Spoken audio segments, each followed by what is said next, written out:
bring something to give when they come before the Lord. Unto the Lord of hosts in Shiloh. And the two sons of Eli, Hophni and Phinehas, and the priests of the Lord were there. Now notice she went to a specific church, and it was a good journey for them to get there. But notice she didn't stop off at another church. She went to the church of her husband. She went to the church that she could get an answer from God. You know, we're living in a day and time of church hoppers. Where you want to say, I just need to visit a little bit. You must be looking for something somewhere else. But Hannah said, no, we've been going to Shiloh all the time. And I know this problem is plaguing me. Seems like God ain't answering my prayer, but we going right back to Shiloh. Here it is.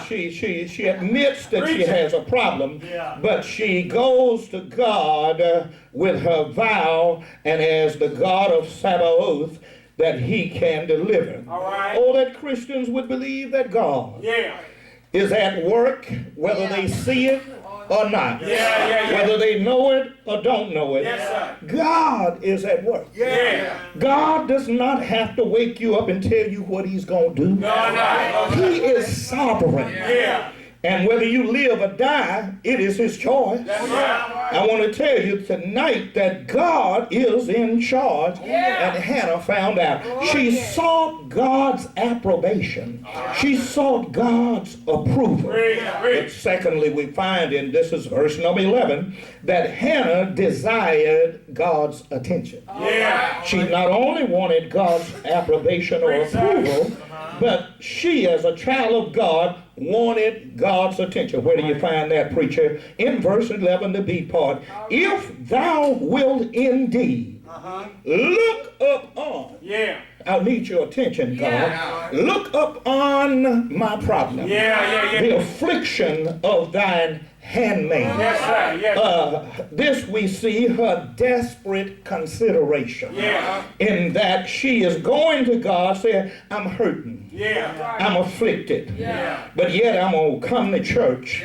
I may not be looking right, but I'm still coming to Shiloh. And I desire your attention. I'm hurting. Lord, do you see me? Lord, I'm at church again. Do you see me?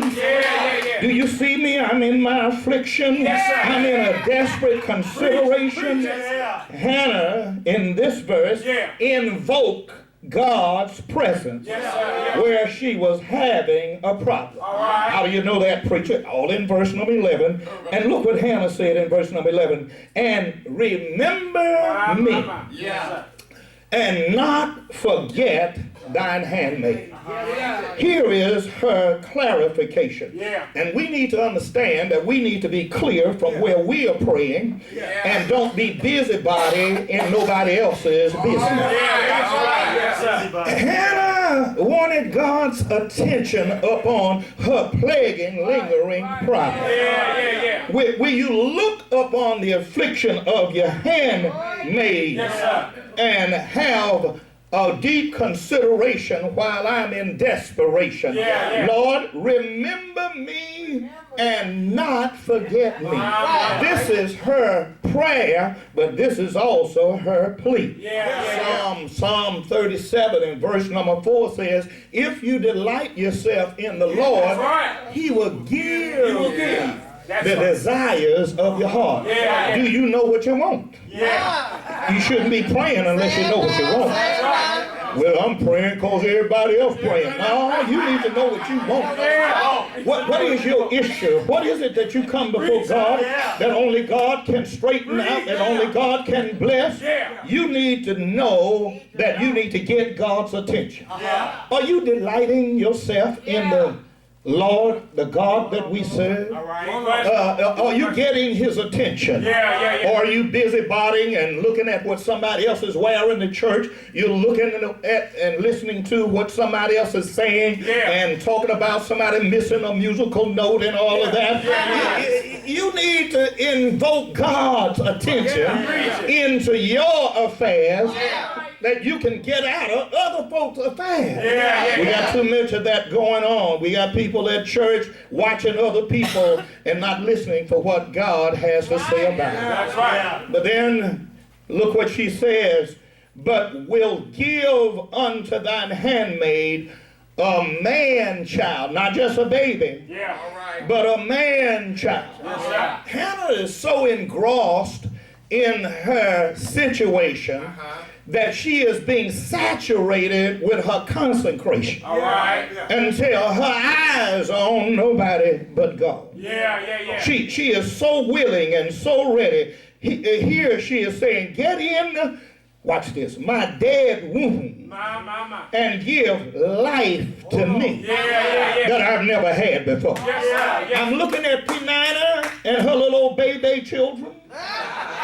And here I am being good to my husband, going to church, and you have not blessed my womb. Right. Yeah. And she is calling God's attention. Yes, sir. Have you called God's attention lately Preach, sir. to whatever you are going through? Yeah. It's time out for texting and emailing. And the last time I went out there on the social media, it was all kind of junk out there. Yeah. People are saying all kind of manner of evil on Facebook. All they got to do is turn to the Lord. Yeah. Get his attention Yes, sir. in on their problem. Yeah. But give unto me a man child. We find that this is her divine expectation of God to give her what nobody else could give her. Yeah. Now she had a good husband and they had been getting together, but nothing had been happening. Yeah. And she now has gotten to the level that she believed that only somebody like God, only God can get me out of this turmoil that I'm in. Will you give me a man child? And I'm going to say this before I close this message. Have you gotten with God, taken the risk to ask God specifically for something? Or do you have fearful faith? Hannah says, I'm not afraid. I don't want just a baby. I want a man child.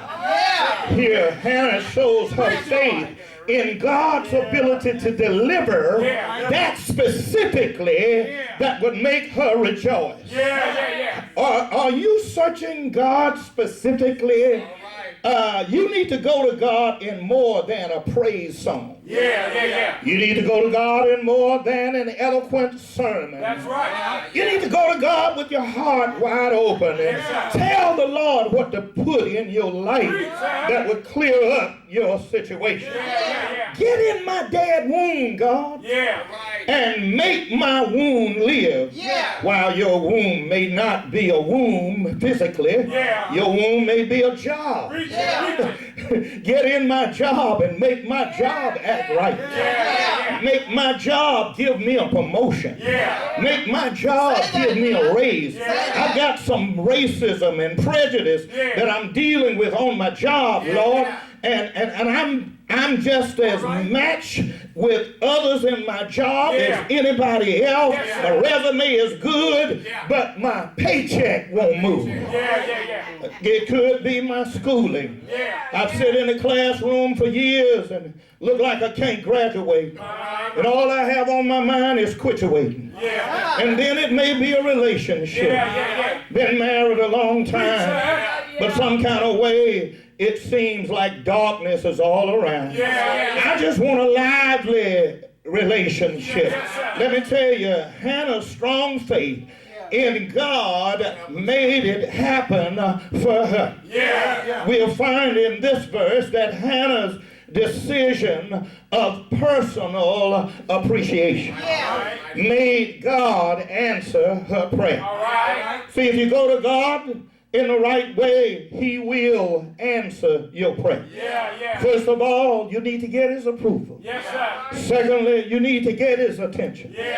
But then thirdly, you need to offer some personal appreciation. And I don't mean lip service.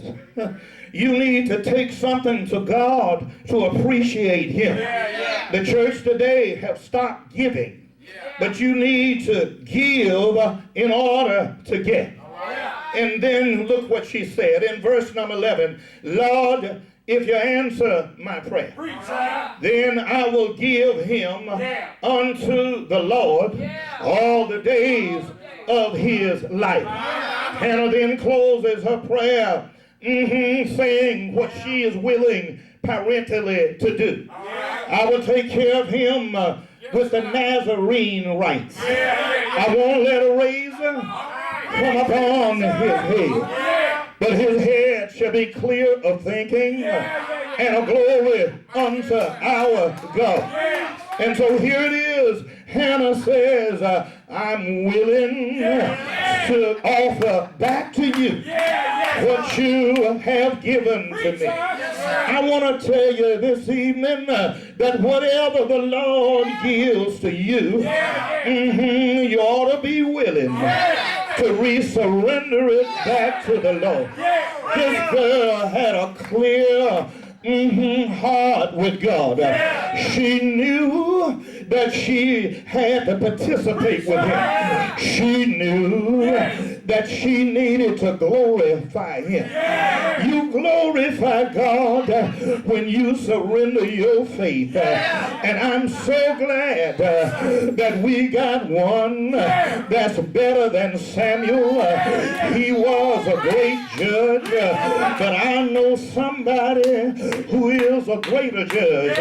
I'm so glad that Hannah birthed Samuel, but I'm so glad that there was another birth. She was a little virgin girl, clear and clean, sanctified to the Lord. Her name was Little Mary, and the Lord used her. Yes, he did, to bear his only begotten son. He had an earthly mother and a divine daddy. After 42 years, he came, laid in a manger, wrapped in swaddling clothes, grew up like any other boy, but he took 3 years out of his life, and he taught the church to be who we are today. And I'm so glad that one day he paid it. He paid it all. He paid it, and he paid it